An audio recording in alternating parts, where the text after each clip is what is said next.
The MCU has become an iconic part of pop culture, and we've already ranked the worst of the worst when it comes to the MCU villains. So, it only makes sense that we figure out which of our righteous heroes is the most noble. There has to be someone who comes out on top. I'm Brad with Wicked Binge, and this is MCU Heroes, good to most good.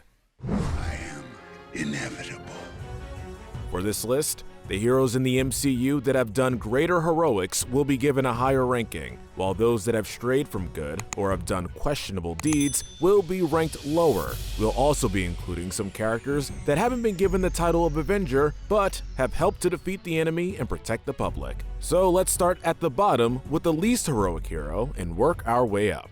Loki has been shady and heroic. Once a villain, he was consumed by jealousy about how he was treated growing up. He felt robbed of his destiny and took it out on Odin and, to a lesser extent, Thor. He loses a lot of hero points after trying to conquer Earth and lying about having the Tesseract. In the end, though, he did come to be supportive of his brother rather than jealous, and even handed over the Tesseract to try and save his life, which is nice, but unfortunately for Loki, you're still getting placed at the bottom of the list. Nebula was another bitter sibling. A former assassin, she spent a large portion of her life trying to be stronger than Gamora. Attack me the moment I let you go. No, I won't. When she escaped being imprisoned by Thanos, she followed him to try and save her adoptive sister, being the one to figure out first that he had killed her. She then teamed up with Tony and, upon arriving on Earth, joined the Avengers to defeat Thanos for good. Her dealings with Thanos and the fact that she didn't exactly turn around for the better until the end is what ranks her second from the bottom. Quicksilver had a brief time with the rest of the heroes when they were facing Ultron. He and his fraternal twin sister, Wanda, were granted their powers rather than being born with them. While Scarlet Witch gained some impressive psychic abilities, the thing that mainly set Quicksilver apart was his supersonic speed.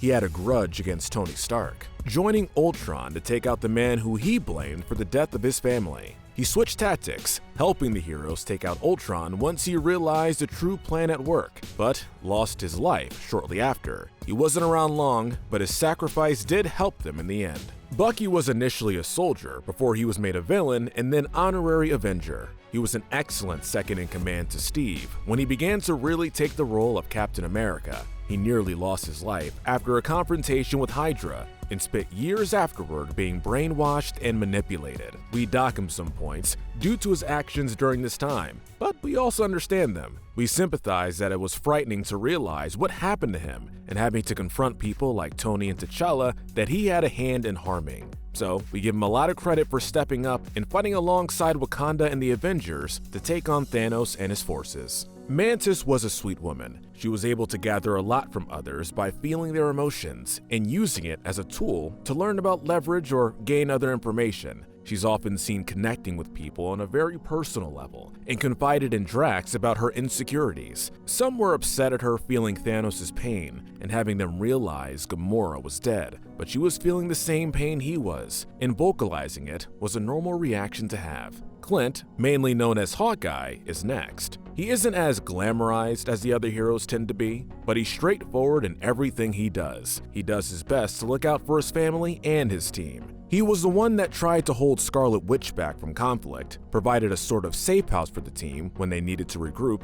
and he stuck to Black Widow as they gathered the Infinity Stones from the different timelines. Moving on to Drax the Destroyer. Always leaping headfirst into action, it's easy to initially read him as a simple character. In truth, he's been deeply hurt by losing his family and sees Quill's crew as his new one. He warms up to Mantis and aids her with her struggles for identity and approved of Quill and Gamora's relationship. He's often driven by revenge and the heat of battle, always looking for the next target to set his sights on. Scott is a man not only trying to be a successful hero, but also a successful father. Even when under house arrest, he tries to make life as interesting for his daughter as he can. You're not gonna reach into my chest and crush my heart, are you? He's a successful scientist, using his creations to be able to take on Iron Man after being recruited by Steve, and even helping Ghost to overcome her sickness so she can lead a normal life. He isn't driven by revenge like some heroes tend to do, but instead always made a point to help whenever and however he could, no matter the risk to his own well-being. Sam, or Falcon, is up next. A good friend to Captain America, He's honest and to the point on whatever is being discussed. He's an experienced soldier and is always training to make sure to keep himself at the height of his physical abilities. Though he had some hesitance accepting Bucky, he did help protect the former tool of Hydra from Peter and took Steve's side to not sign over the freedom the Avengers had as a group. Natasha, or Black Widow, is next. Originally a KGB agent, she was brought into the Avengers by Hawkeye. She stopped various terrorist threats and was dubbed one of the most efficient agents. She went on to bring Tony and Bruce on the team and became one of the few people relied on to try and keep Bruce sane when he was being too heavily influenced by the Hulk. She had agreed with Tony for the Avengers to be regulated and helped to team up with Captain America to take out Thanos after the snap, even sacrificing her life so Hawkeye could get the Soul Stone. Gamora had been Thanos' adoptive daughter, or at least one of them.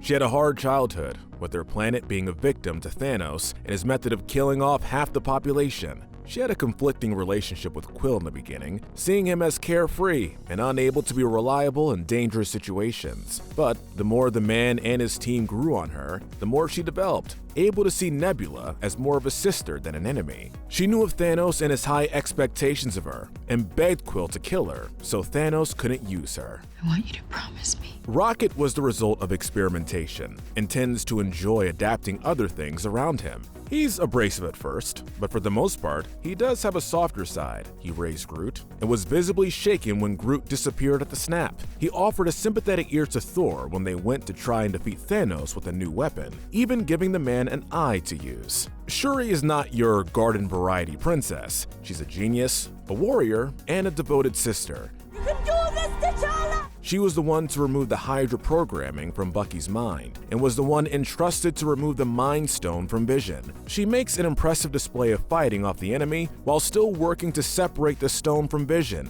even though she was one of the many who died that day. Vision was originally seen as the perfect form for Ultron, but instead, he just sided with the Avengers. Being mainly a machine, he's able to objectively calculate risk and routes to take. His demeanor is usually calm, being the one guy in the room to have a level head at almost any time. He became romantic with Scarlet Witch later on, and it was heard that he begged to destroy him before Thanos could use the Mind Stone. Though that method didn't work, we commend him for his bravery in being willing to sacrifice himself, even trying to comfort Scarlet Witch as he asked her to perform this difficult task. Quill was raised by crooks and ruffians, and was the result of an alien and human relationship. I took it too far.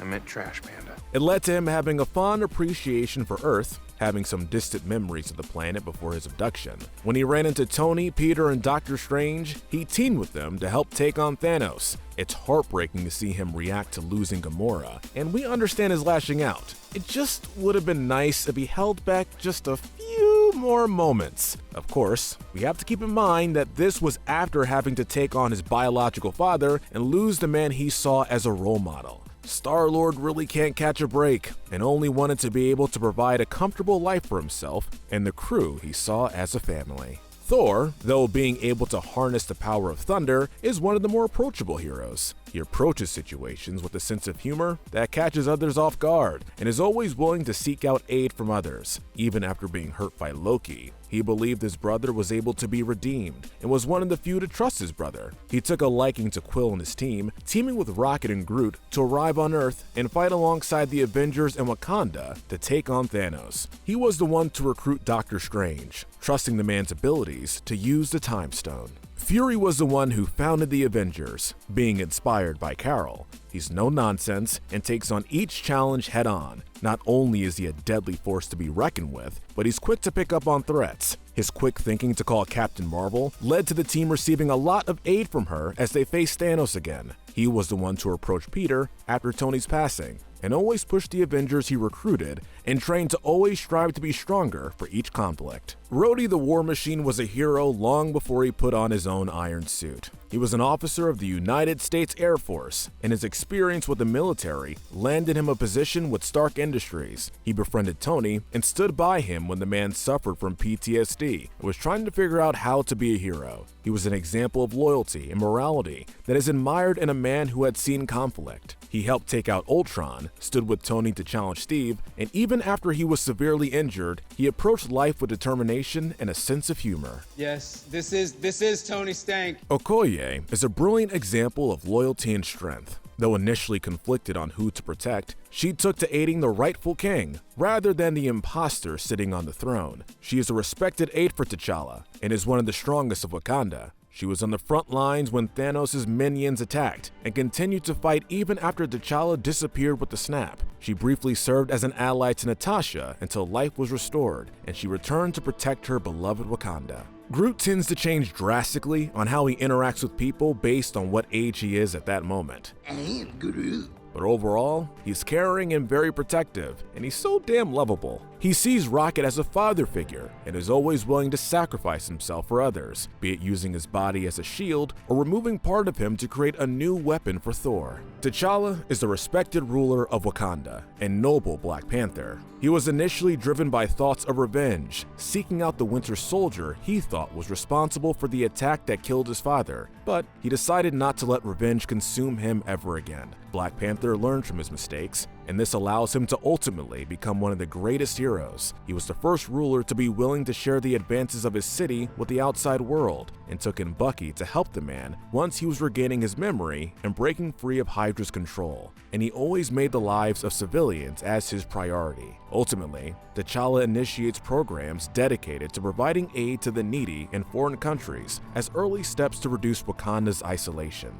He does this in a very cautious manner, as it's impossible to fully share Wakanda's wealth, technology, and resources without causing chaos around the world. He's one of the coolest superheroes in the MCU, and one of great cultural significance. Rest in peace, Chadwick Boseman. Wanda, the Scarlet Witch, never seems to catch a break. She lost her family at a young age, was duped by Ultron, lost her brother, and then lost the man she loved to Thanos. She's one of the strongest members of the Avengers, being one of the few beings Thanos showed fear towards, being able to hold back the powerful man with one hand while honoring her dying loved one's wish with the other. She always puts the greater good before herself, no matter what it might cost her, and her involvement to save Okoye and Natasha in Infinity War made all the difference in the initial conflict. Bruce was a founder of the Avengers, and while he did struggle a lot with maintaining his Hulk form, he became a reliable aid for many of the other heroes. He was the one to aid Thor when they took on the Dark Elves, was the one to help confront Thanos with Tony and Doctor Strange in the beginning, and was a key player in defeating Loki. He was able to merge his form and the Hulk into one body, and went on to use time travel to gain the Time Stone before Thanos could find it.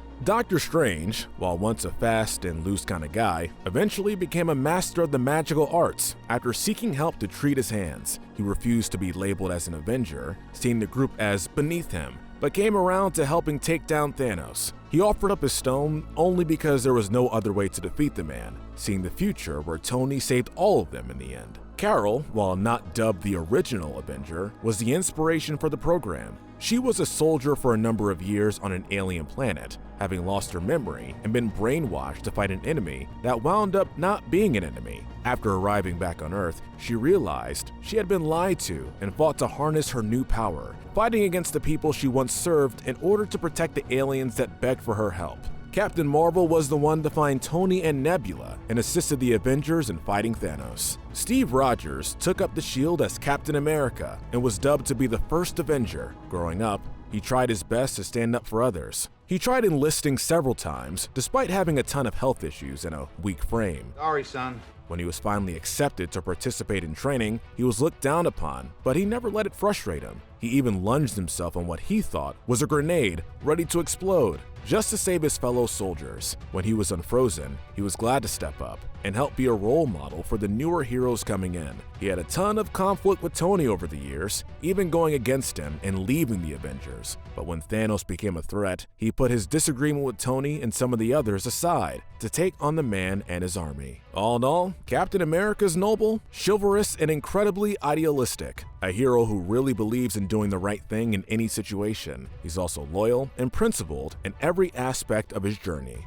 For the silver medal, we give to Tony Stark. Tony has been a mess of a character since he first made appearances on screen. There's no doubt the man is a show-off. He likes to be the best and hates admitting any sort of weakness. He has problems reaching out to others, but strives to protect those around him. He had a conflicting relationship with Steve, partially admiring how much of a hero Captain America is, and partially hating how much his father Howard would talk about him as Tony grew up. But he wound up being a great mentor for Peter, and was a hero that stuck by his morals. He was for regulating the Avengers because he felt personally responsible for the lives that were lost in the conflict they had with Ultron. It's important to keep in mind that he's not a hardened soldier, and had a harder time dealing with the effects of war and the emotional toll it would take. He stood against Thanos, sacrificing himself to be rid of the threat and save the planet. Finally, we arrived at the gold, and if you've been keeping track, you probably already know the gold medal of good goes to Peter Parker, Spider-Man. He may have eventually been okay with being a friendly neighborhood Spider-Man, but he also had an impressive resume.